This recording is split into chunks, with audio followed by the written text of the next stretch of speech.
Ang mabuting balita ng Panginoon ayon kay San Lucas. Papuri sa iyo, Panginoon.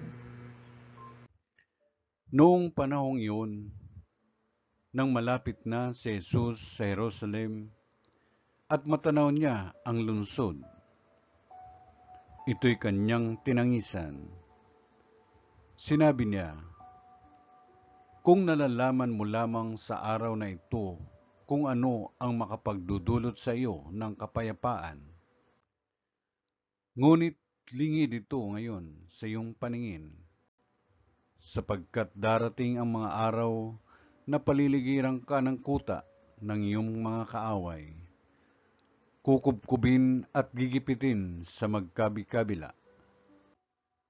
Wawasakin kanila at lilipulin ang mga anak mo sa loob ng iyong muog, at ni isang bato'y wala silang iiwan sa ibabaw ng kapwa bato, sapagkat hindi mo pinansin ang pagdating ng Diyos upang iligtas ka."